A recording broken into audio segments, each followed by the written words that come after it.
صل على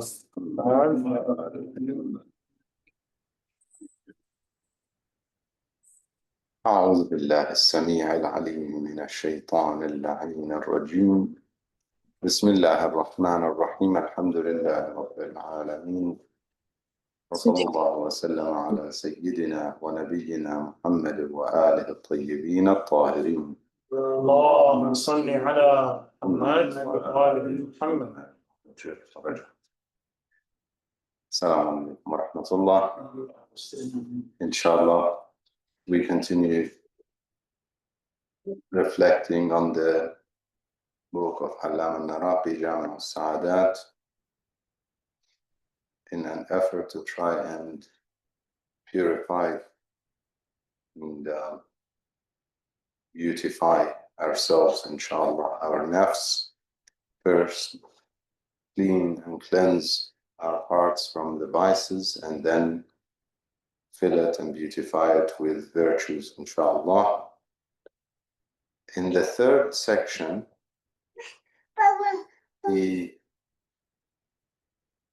the author, he speaks about the importance of keeping the balance. Al-i'tidal, he calls it. Essentially, the balance is justice, is the virtuous path, is al-sirat al-mustaqim. That is the balance.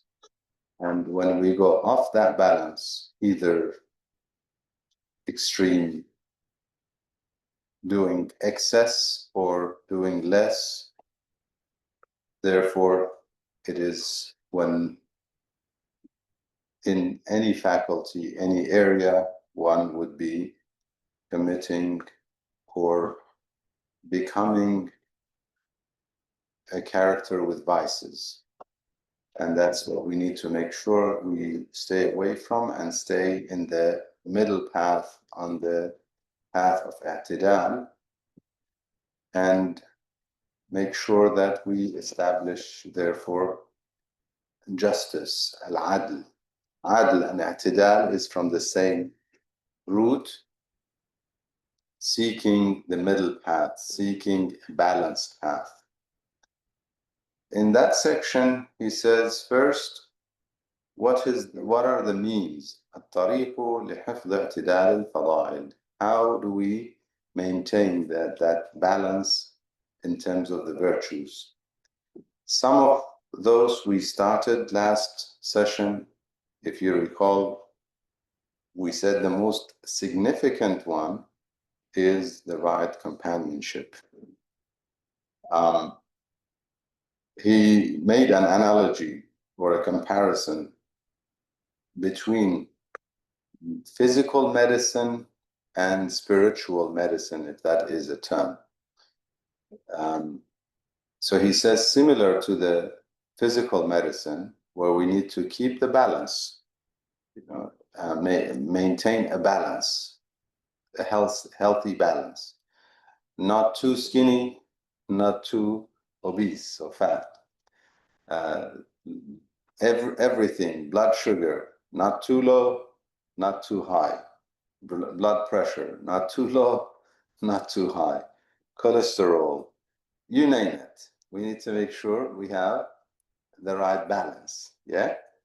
So he says, similarly, the spiritual health and spiritual medicine, and if you recall, we said that the Amir al-Mu'mineen Imam Ali alayhi salam described the Prophet sallallahu alayhi wa sallam as a physician, and he was not obviously referring to him as a physician for the physical bodies, although that is also something the Prophet helped with, advising people in the right direction in terms of even what they eat and what they should not eat and so on. But that's very limited, that's very shallow. The real area, or the most significant area of health, the real health that he was referring to, tabib, here, tabib al-ruh, the physician of the soul, the spirit. الروح الإنسانية.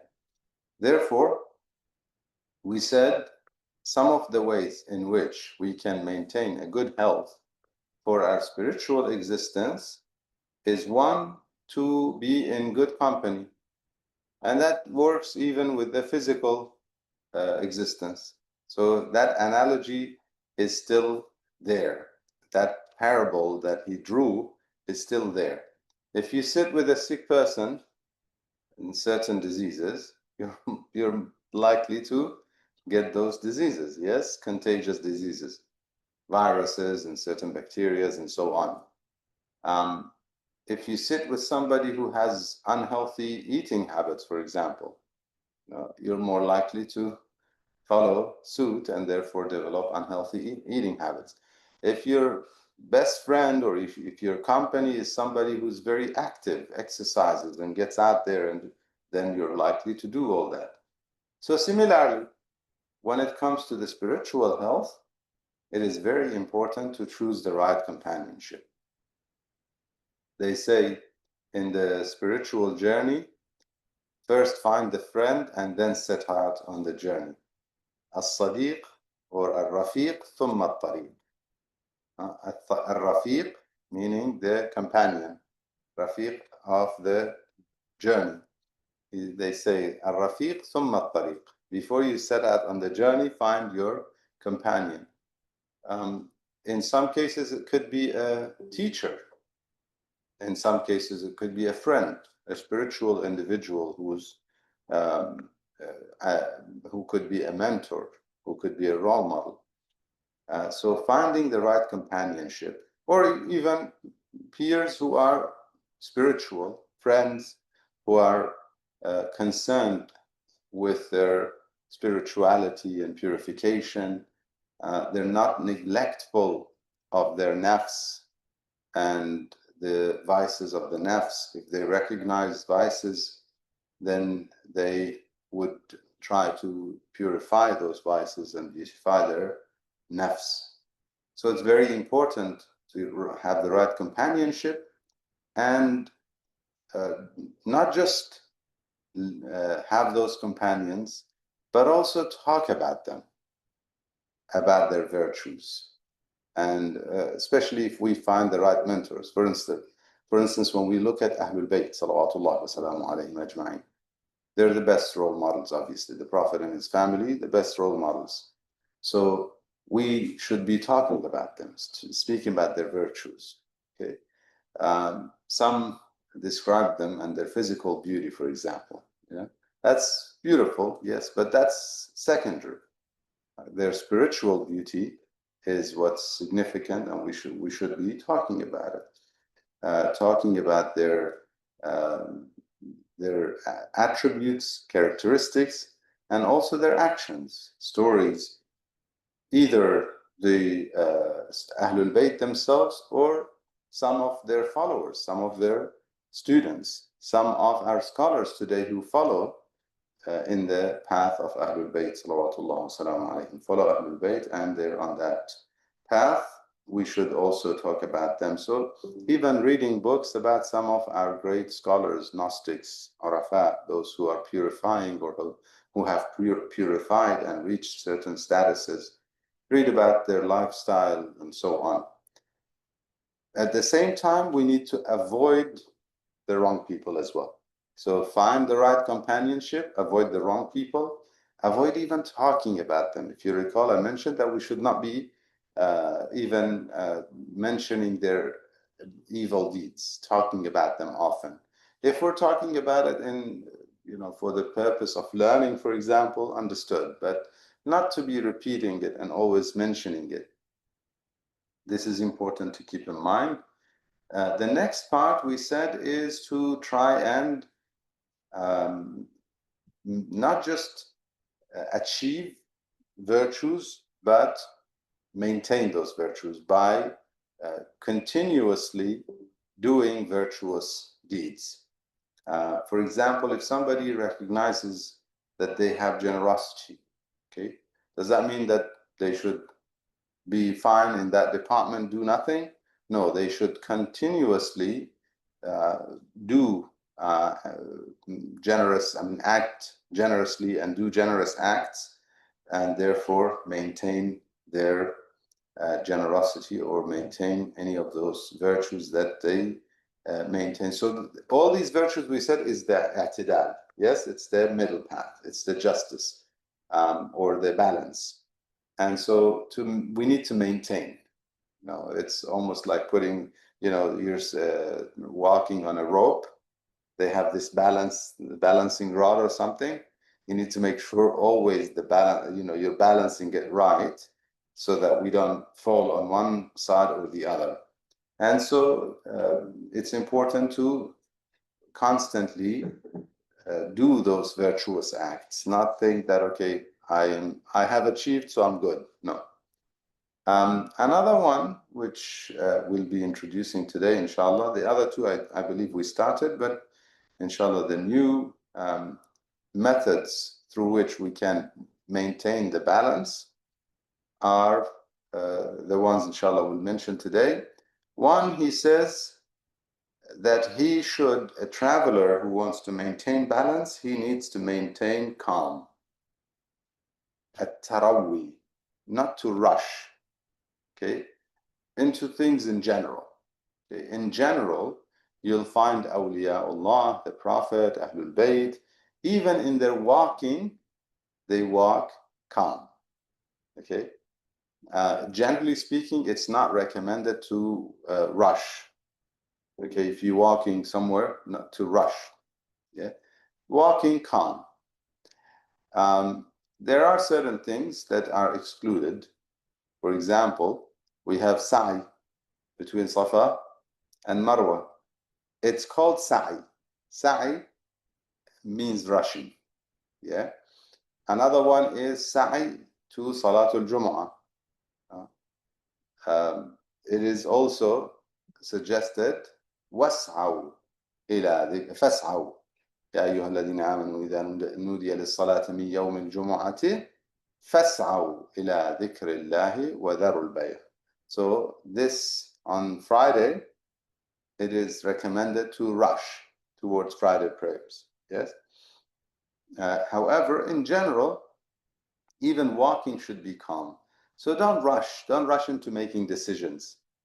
Sometimes one has to make a decision on the spot, understood. However, in most cases, one should think before they make a decision, before they make a statement, before they say anything. Imam Ali alayhi salam, he says, the intellectual person, their tongue is behind their mind or their heart. He uses the term heart, but here refers to the thinking, the mind, the intellect. Yeah, lisanul aqili wara'a qalbihi. And as for the fool, he says it's the opposite. He says, and then he thinks, should I have said this, or did I make a mistake saying it? Okay, that is why ulama al-akhlaq, they always remind us of remaining quiet. Even exercising silence. Silence is an exercise for ulama al-akhlaq. In fact, it's in the ahadith. We have so many ahadith in praise of silence, samt. To not say anything, to not speak. We have ahadith that praise that and remind us of the significance of that. So it is very, very important to think before we speak, to think before we act. Take our time, tarawi, not to rush into things and rush into speaking, making statements, and so on, so that we don't absent-mindedly act and therefore make mistakes. Therefore, we would, if one rushes and makes the mistake, then it's more likely to be feeding the vice than maintaining the virtue. We said we want to maintain the balance. Okay, you're on the balance path. It is more likely to regret something that you say than regretting not saying something. More likely. You don't say something, most of the time you have a chance to say it if it's needed. Okay, it's very rare. There are, I'm not saying there aren't any situations where you have to speak right then and there. You have to defend, for example, somebody or say something. Obviously, there are times, but most of the time, we would not regret what we did not say. And most of the time, people regret what they already said. And when you say it, it's no longer in your hand, in your control. There are hadith about this as well. That as long as it's in your mind and you haven't said it, you still have control over it. How am I going to articulate it? How am I going to say it? How is it most effective? Do I need to even say it? But when you put it out there, it's no longer in your control. Now you're at the mercy of the other party or the parties around. Yeah, so it's very, very important to, in order to maintain balance, to not rush. And if one rushes and does the wrong thing, another method in which or through which one can maintain the balance, he says, let him فَلْيُؤَدِّبْ نَفْسَهُ. Let him discipline himself. Here, ta'deeb and discipline in Arabic sometimes refers to being harsh. Okay? Ta'deeb sometimes even refers to some sort of disciplinary action. I think it's used in English as well. So when we say disciplinary action, it's some sort of punishment, correct? Yeah. So it's the same thing. So discipline here sometimes requires some severe or some serious action that one takes against, he says, himself. فَلْيُؤَدِّبْ نَفْسَهُ. And how does he do that? He should do that by doing the opposite of what he did. So he made a mistake, slipped in one direction, he should do the opposite. And he says sometimes it should be even harsh. وَيَشُقُّ عَلَيْهَا عُقُوبَةً. Let him be very harsh and implement even punishment for him, for his nafs, for himself. And he should also do what we call tawbih or ta'yir, telling his nafs off. Why did you do this? Speak to yourself, not maybe in a manner that makes people think this person's gone mad, but speak to oneself. You should not have done that. You should have known better. And he says, this is so the second, within this tarawih, he mentions a few methods. Second method is now the point is we want to maintain balance. If one did not maintain balance by rushing into a decision, so one is trying, the effort is we're trying to do our best to purify. Okay, we recognized, and let's, inshallah, the next point actually is in line with that. Let's be serious about this journey. So he says, we've recognized all these vices, and we spoke about their opposites, the virtues that are the opposite of the vices. We spoke about them. And now we're on a journey to purify. Okay? We need to be serious. One is be with the good people. Two is maintain doing the good things. Three is don't rush so that you don't do the wrong thing. Now you did the wrong thing. What do I do now? He says, set a punishment for yourself. Do a uquba. And be serious. وَيَنْبَغِي أَلَّا يَتْرُكَ الْجِدِّ. So be serious about maintaining the balance. Because if we are not, it's very, very easy to become lazy and let go.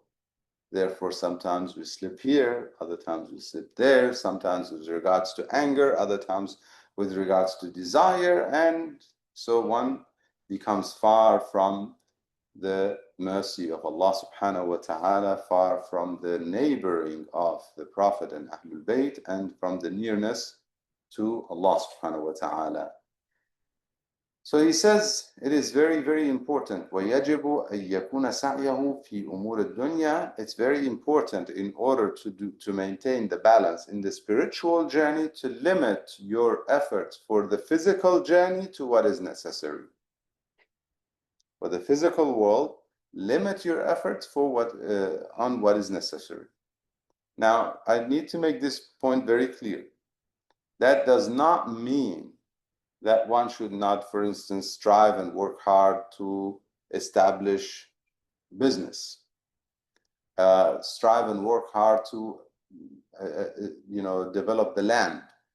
Okay, somebody met Imam Baqir alayhi salam on a very hot day, and the Imam was so tired from the physical work that he had done in terms of some farm or something, that he had two people helping him get up.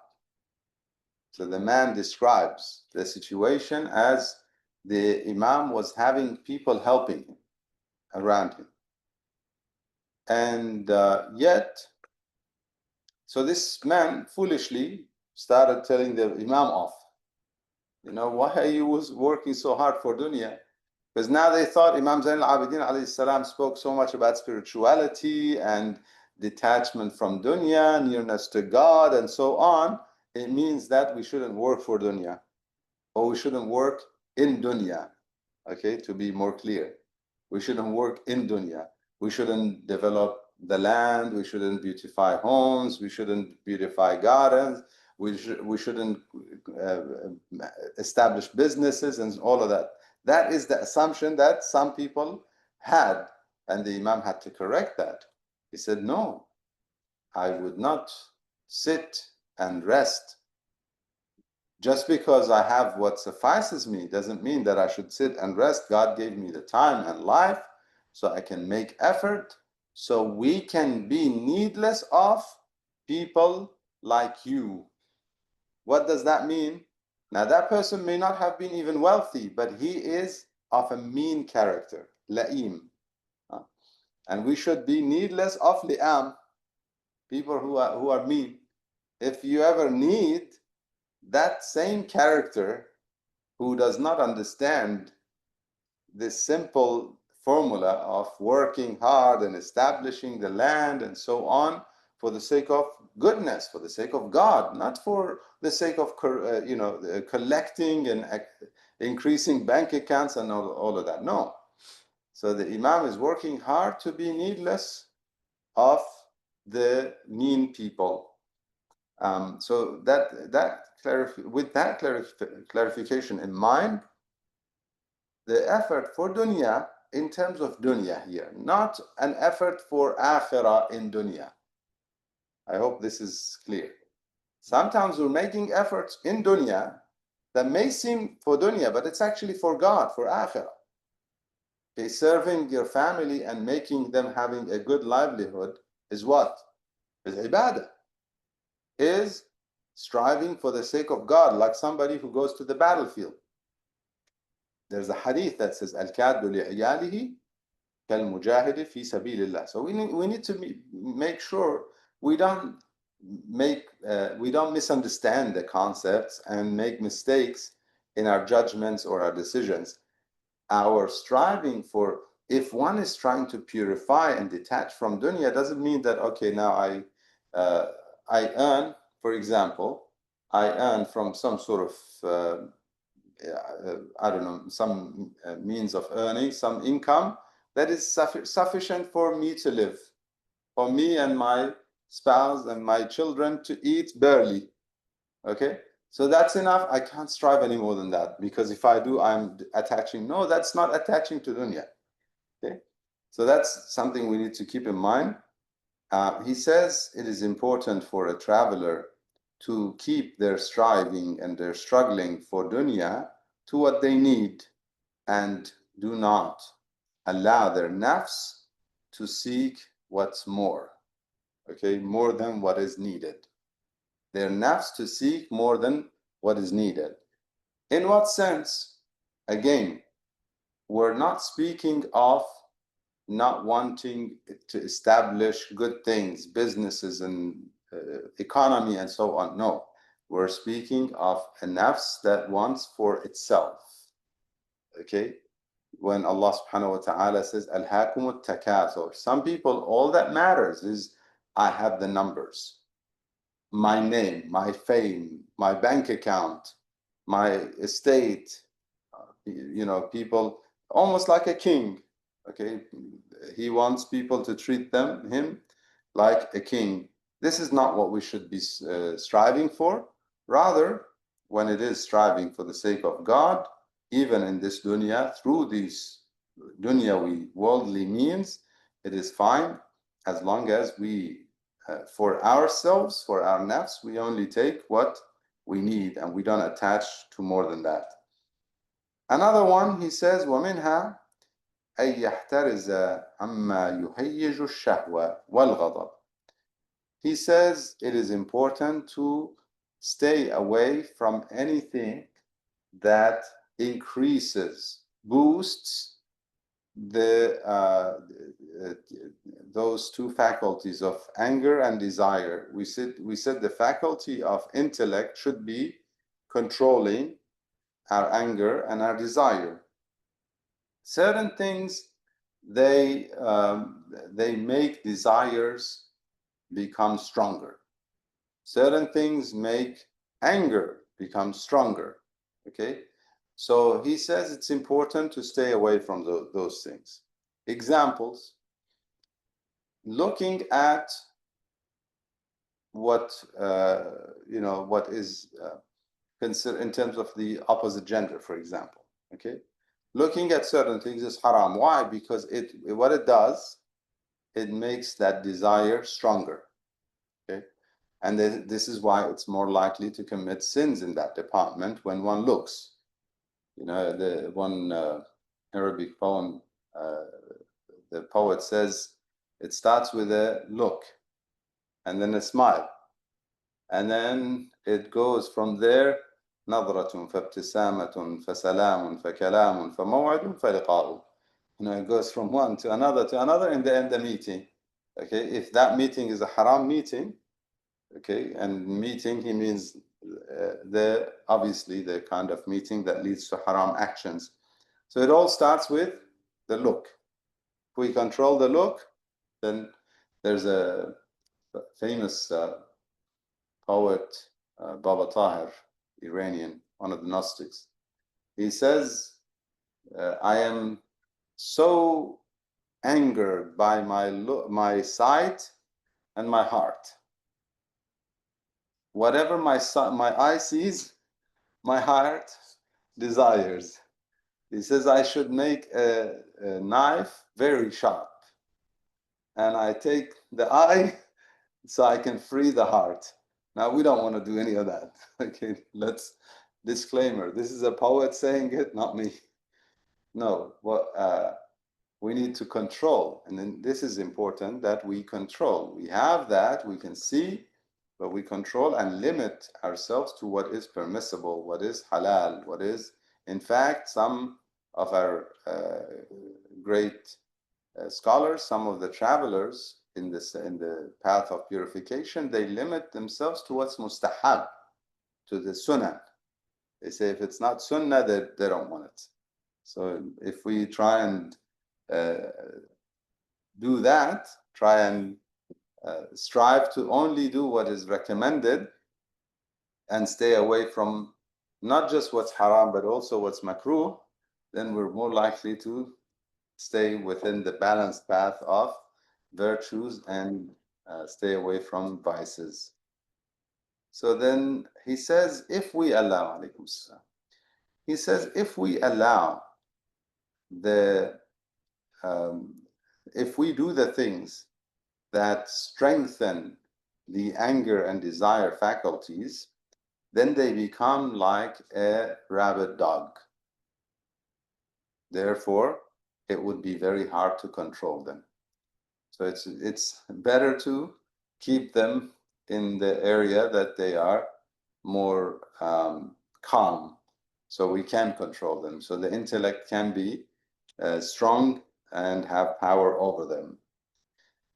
The next one, he says, it is also important for a traveler who wants to maintain balance.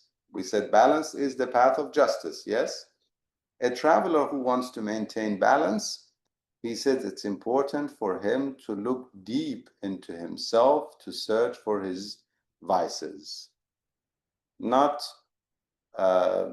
be neglectful of that and think, okay, I know I don't have, I'm not, for instance, jealous, and I'm not stingy. And no, look deep into yourself and see if you are stingy. Look deep into yourself and see if you have jealousy in you, because these are diseases and they could be the causes of one's destruction. If a trial comes, if a test comes, a serious test in life comes, one could fail, inshallah, none of us. One could fail because they did not think they had this problem, they had this issue, they had this vice. So he says, since every individual is fond of himself, he says every person, most of us, we're fond of ourselves.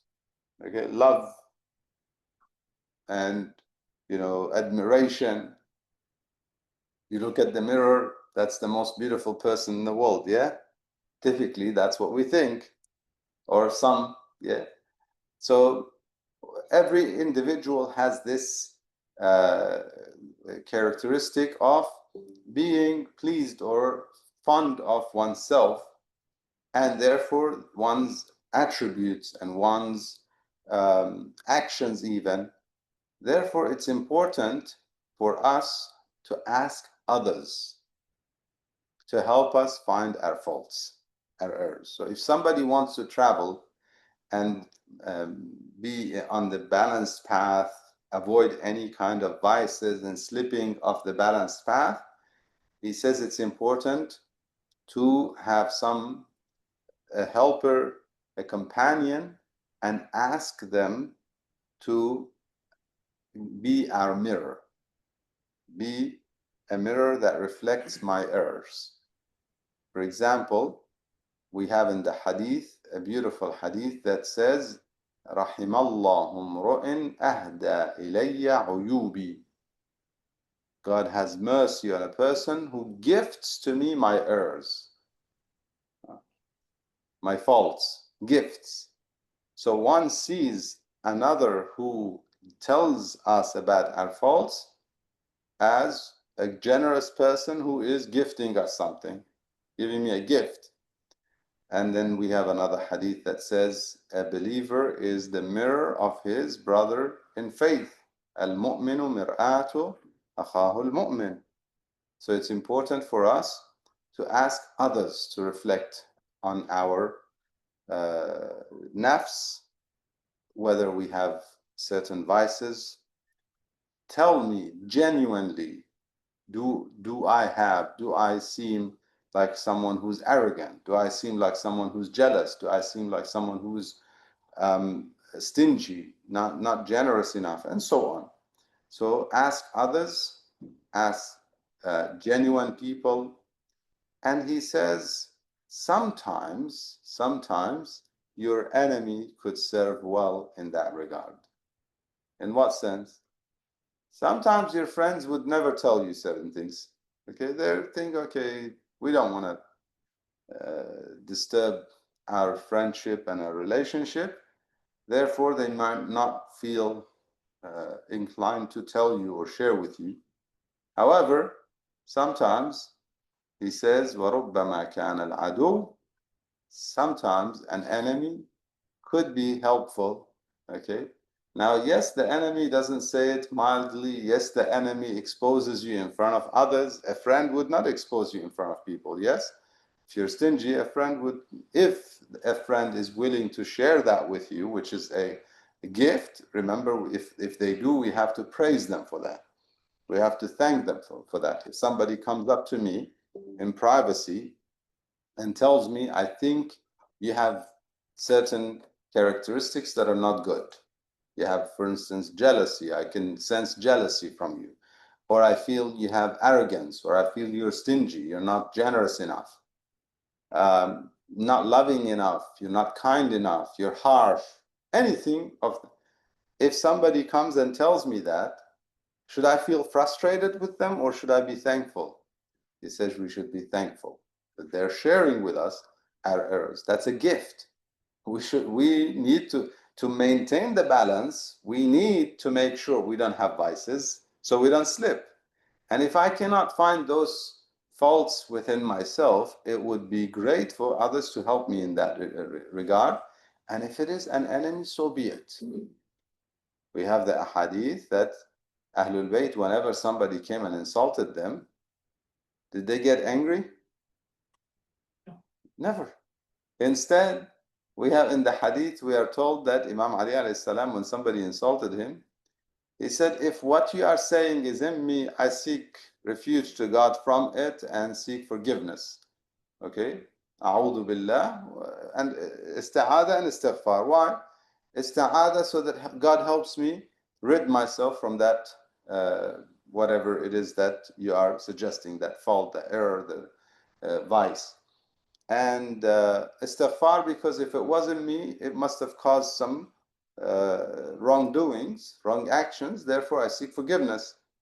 And now, if it is not, then I thank God and I pray for God to forgive you. Look at that, the amazing characters of the Ahlul Bayt, salawatullah wa salamu alayhim. That the person, an enemy in that situation, before that instance, that person was an enemy. Eventually he became a friend. But initially he was an enemy. And when he came to the Imam, he was insulting. And he was insulting him in front of people. Others were witnessing. It was not a private session in privacy telling the Imam, I think you are, for instance, arrogant or whatever. Okay? No, he was publicly abusing. And the Imam said, if what you are saying is in me, if that's correct, I seek refuge to God from it and I seek forgiveness. And if it's not, I seek forgiveness for you. I ask God to forgive you. Again, even if it's an enemy sharing something, a fault, an error, we should not get frustrated. Yeah, rather we should be grateful that God somehow is showing me my faults. Maybe my friends did not dare say it because I'm not, easygoing, and maybe my family would not dare say it because I'm harsh with them. And perhaps now the enemy is saying it because that's the only time I'm going to hear it. So thank God I received it. Okay. So again, seek or try and find those faults within ourselves, even if it is through others, asking others for help, even if it is through some enemy. If it happens to come from the words of enemies, so be it. And he says one of the things that helps in this department is to make sure that we constantly assess ourselves, daily or every evening at least, assess ourselves. Okay?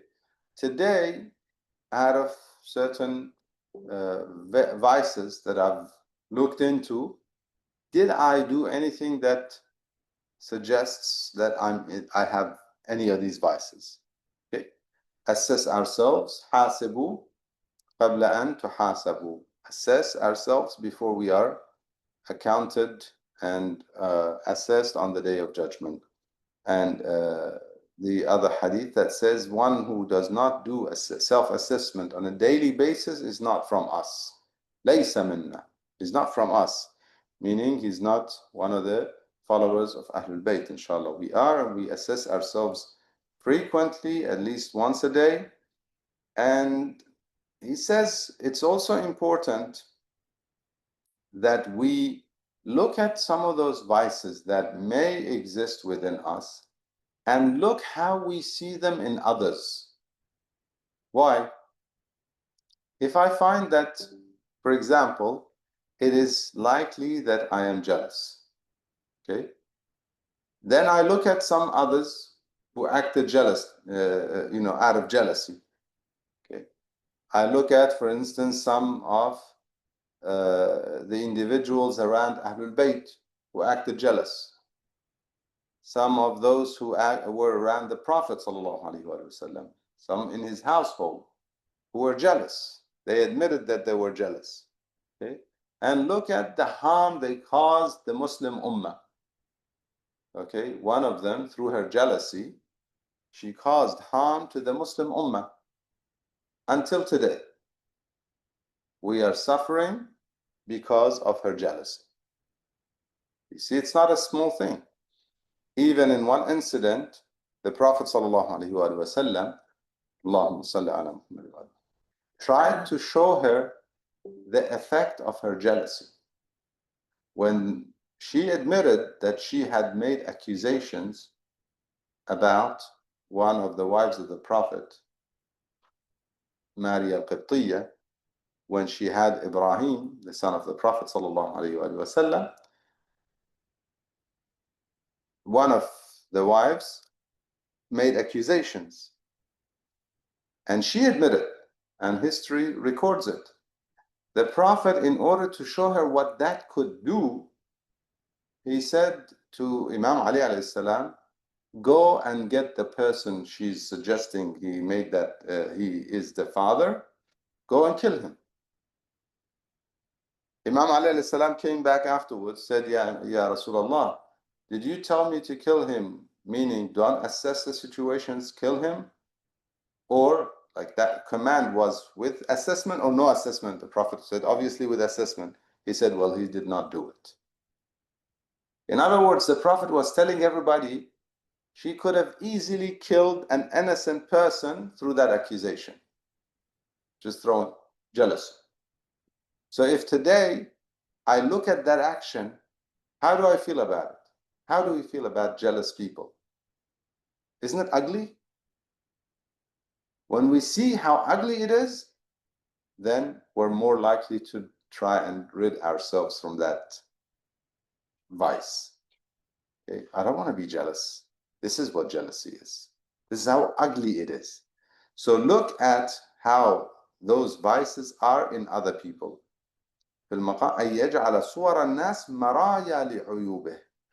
Look at the people, and this is my mirror. If somebody's jealous, that's how they act. Do I want to be jealous? If somebody's stingy, that's how they act. Do I want to be stingy? Look at somebody who's acting stingy. For example, somebody who is extremely well off financially, and he has family members, parents or siblings who are struggling, and he doesn't care. He doesn't do much. Okay? He doesn't help with the little. وَيَمْنَعُونَ الْمَاعُونَ. The little help they don't do. How ugly is that? Now, next thing is assess. Am I, by any chance, am I stingy? Do I want to look like this? I don't want to look like this. So they asked Isa alayhi salam, they said to him, some of his disciples, they said, how did you become how you became? How much virtuous you are? He said, I looked at the people who have vices. I detested their actions. Therefore, I did not do it. I looked at people who look at non-mahram, oppress others. I don't know, they are stingy. Out of jealousy, they harm other people. They backbite, they slander, they do all sorts of things. I looked at those things and I detested that. So I look at that as the mirror of what I could be if I allow those vices. Therefore, I don't want to allow it. I want to stay on the balance, okay, on the virtuous path. The next one, any questions, any comments? We have, yes, inshallah, we'll start the next section. We should be able to, yeah. Any comments, any questions so far? Inshallah, we'll continue. So the next section, he says there is a methodology for the treatment of our nafs. So at-tibb al-ruhani, he says, just like the body has medicine, the soul or the spirit has medicine. So what is the methodology in spiritual medicine? He says it is very, very much like the physical medicine. How so? He says first you have to recognize recognize the disease. Okay. So sometimes, now often what happens in the physical world in terms of medicine is we start having some sort of pain. Okay. Some symptoms. Okay. Now we see the symptoms. Next thing is we have to identify the disease, the problem. So first we have to identify the problem. Second, he says we have to identify the reasons behind the problem. What caused the causes of the problem? What caused the problem? Okay. And finally, we have to identify the treatment. This is the physical world. He says this is pretty much the same as what happens in the spiritual medicine or spiritual journey of purification. Here, medicine as in purification. He says the spiritual diseases, whether it's the extreme of excess or less, either extreme, ifrat and tafrit, that lead to in any of the faculties. We said the balanced path is what we need to make sure we maintain. And in any of the faculties, if we go excess in in excess or less, if we go out of the balance in either direction, that's the vice. He says when it comes to the spiritual health and the diseases, when it comes to the diseases with regards to spiritual health, he says there are obviously the main faculties, and related to these faculties, we will look at the diseases. قوة التمييز, the intellect and the power of identification or understanding of things.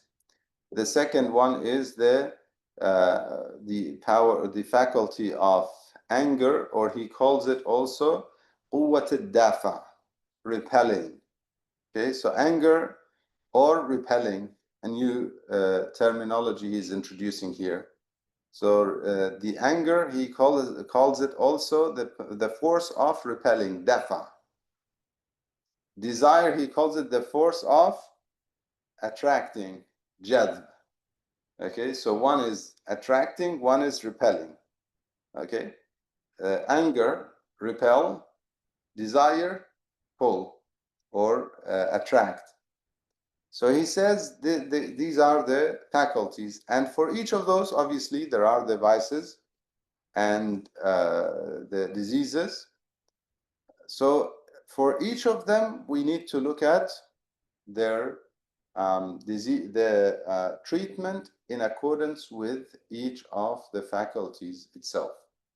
If you recall, there was a whole section that we went through the diseases or the vices that are related to each of the faculties.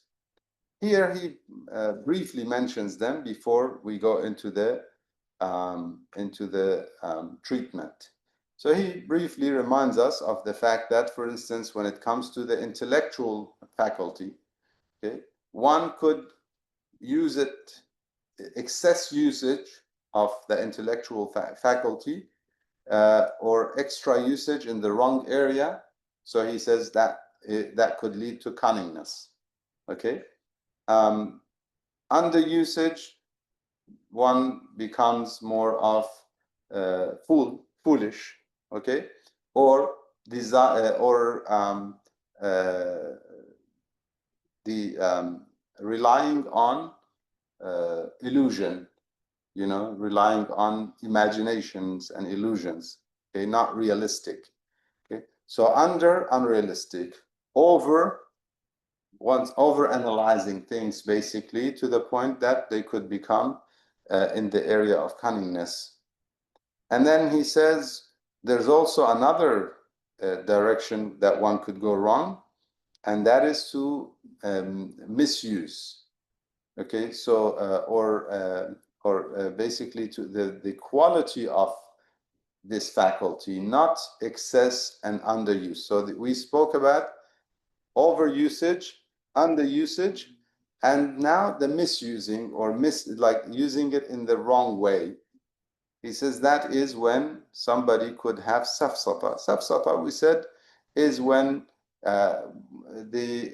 one is trying to reason, basically using the intellect, trying to reason, but without the right rules of reasoning. So would reach the wrong conclusions. He says for the dafa, repelling, or ghadab, if one is extremely angry, always angry, easily angry, that is one extreme. The other extreme is one does not get affected, okay, even when they should get angry, they don't get angry. Okay, his family is getting attacked, and he doesn't get angry. He doesn't do anything. Okay, that is the wrong.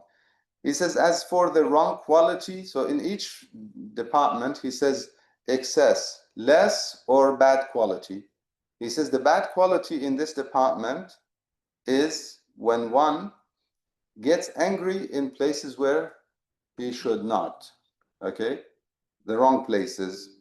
For example, one is passing and the knee hits the corner of the wall, gets angry with the wall. Okay, gives a bang to the wall, and sometimes we do that for children. Yes, I don't know if you've seen that. Bad wall. Okay, somebody has to. I don't know if that's a good teaching. I mean, I've seen it. Maybe I've done it. I can't.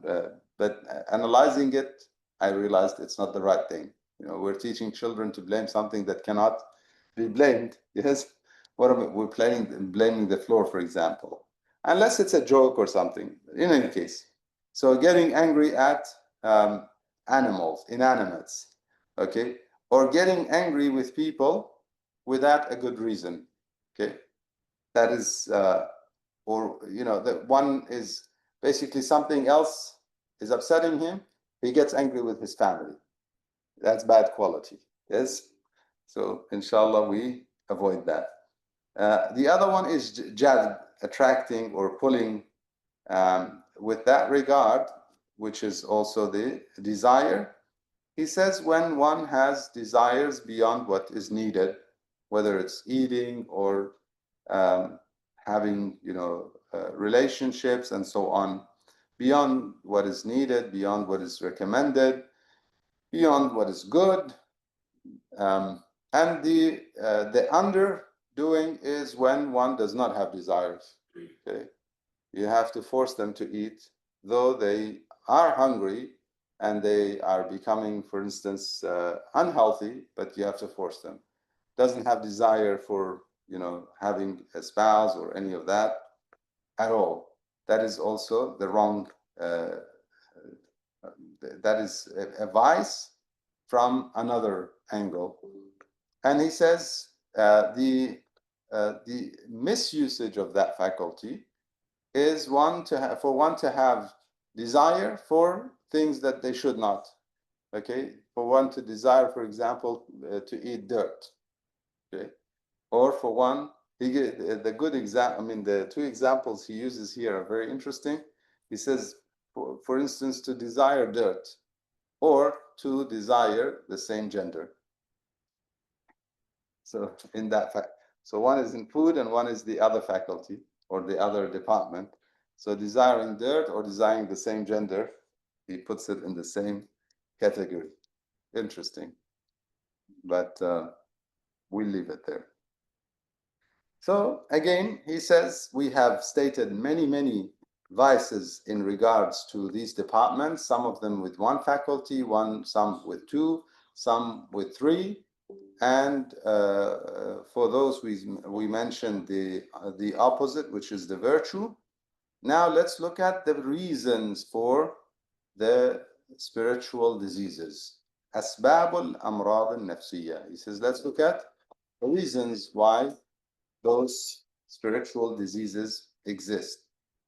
He says, اعلم, be it known, that the reason those ethical or deviations in ethical diseases or problems or deviations of the nafs, it is either something that is within the fitrah of the individual that needs to be dealt with and corrected, or something that happens through interactions with others, effect of other people and environment and so on, or it has to do with even the relationship with the body, jismiyya.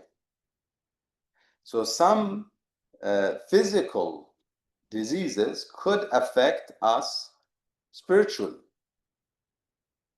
Our physical body is related to our spiritual existence. They're living together. Okay, the body is the vehicle of the soul, and they're together in this world. So there's definitely an effect from the body to the soul, and vice versa. The body affects the soul affects the body. There's definitely that effect. And so he says it's important to recognize that, just like if we are spiritually angry, for example, that anger causes stress on the body. Okay, oftentimes doctors say, and I've had this situation and I've heard of it in many cases. Somebody has heart problems, stress related. Somebody has, I don't know, stomach issues, okay, stress related. Somebody has skin issues. I have a friend who gets rashes, and they told him it's stress related. If you don't get angry, you won't get them. And that's literally how it is. Now, it's hard for him not to get angry because that's his type, okay? But literally he gets rashes when he gets angry, okay? Somebody gets dandruff, stress related. Not always, I'm not saying that's always the case, but it's often the case. So our spiritual existence affects our physical existence. Similarly, our physical existence affects our spiritual existence.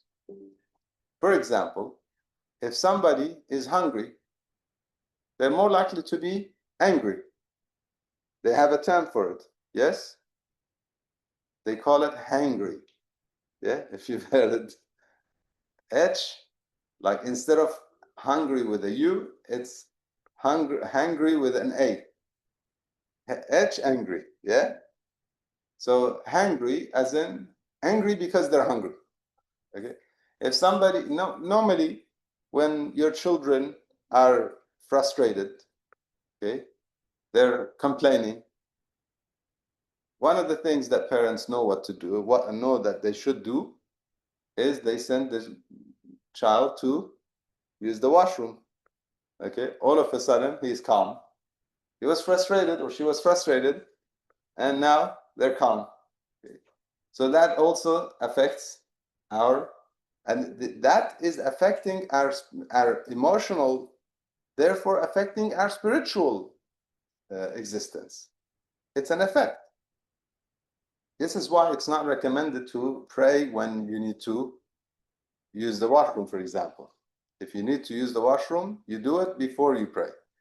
With a full bladder or stomach that is, it's not recommended to. It's a stress on the body, and that stress on the body is gonna affect our concentration in our spirituality and prayers. Yes, so he says some of those are jismiyya. Some of the problems are caused by physical issues. So when it comes to physical issues, the simple solution is to treat the physical issue.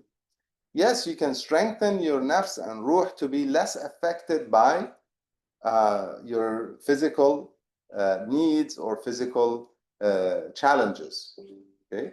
Which is also important. We'll come to that. For instance, when somebody complains that, well, I was hungry, that's why I did the things that I did, okay? I was thirsty, that's why I behaved in ways that are not acceptable, okay? I was going through hormonal things in my body, and therefore I was the way I was, and I became disrespectful, abusive, and whatever. Do we accept that? No, we tell them you need to purify. We understand. Understanding is not accepting, is it? Just because we understand doesn't mean we accept, yeah? Or encourage. So we understand that there is a problem. You need to deal with that problem, and you need to grow up. And part of growing up spiritually is to not be affected so much with our physical challenges. So, for example, we fast. One of the reasons we fast is that we train ourselves. And so when we fast, we have to fast not just from eating and drinking, but other types of sins. Now, eating and drinking is not a sin normally, but when you're fasting, it is. Yes? And then other things should be also included. So let the tongue fast from abuse, from ghiba, backbiting, slandering, and so on. And therefore, through fasting, we gain stronger control on ourselves. Therefore, we're not affected so much by our physical changes or challenges.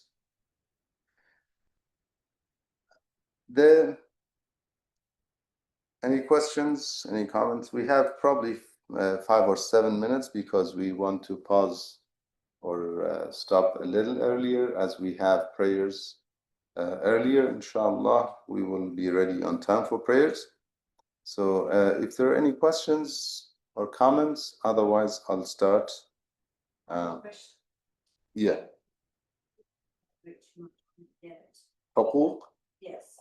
When he speaks about punishing ourselves, I've come across sometimes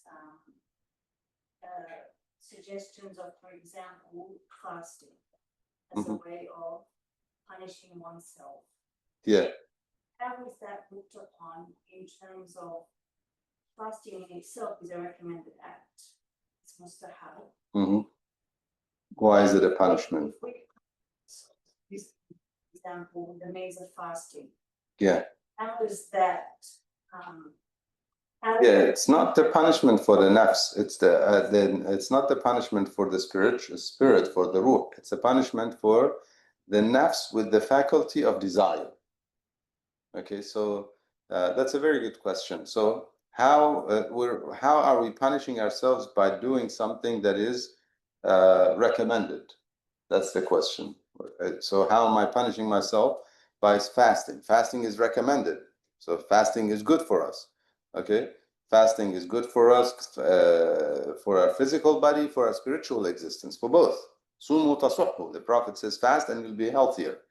Or لعلكم تتقون. Quran says, so that you become with taqwa. Okay, consideration of the duty to Allah subhanahu wa ta'ala. That is a spiritual exercise. So both physical and spiritual exercise. How is that a punishment? We're punishing specifically the faculty of desire. Okay, the nafs of ammara. Okay, faculty of desire, wanting food, because when we fast, we also cannot have the other kind of desire. Yes, relationship with the spouse and so on. So you did something wrong, speaking to the self, nafs. You did something wrong, you're going to be deprived of food, you're going to be deprived of any physical pleasure for tomorrow or 3 days or whatever. I'm going to fast the next 3 days. This is how you're. This is why some fasting is also used as a kafara. Yes, expiation for certain things is fasting. When you cannot feed the 10 masakin, then you fast 3 days. So it's used for that purpose as well.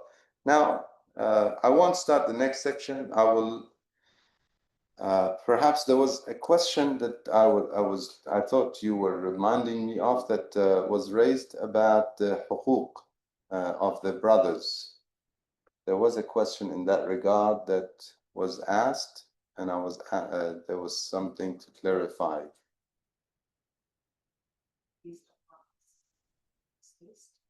Yes, that, but there was another discussion that went on after the mention of the huquq. Why is there no emphasis on these huquq? I think that was the question.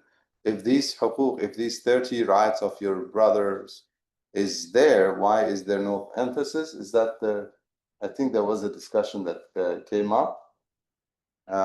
So a couple of questions. In terms of the deceased, do they have rights? We said in the 30 rights that he mentions, I don't remember all of them, but I believe there was one that had to do with participating in the funeral and to protect them in their absence. Their absence could be whether they're traveling or they have departed. So protect their property, protect their family, and so on. With regards to why is there the question, why is there not enough emphasis on these rights, since they are rights and we should fulfill them? Why is there not enough emphasis? I do agree that sometimes we pay more attention to certain details in certain jurisprudential matters that though they are important, but they are not as important as our relationships with one another. And so we focus on the less significant and let go of the more significant. The more significant is the fact that Allah subhanahu wa ta'ala wants us to worship Him to become better people. Okay, so prayers are to become better people.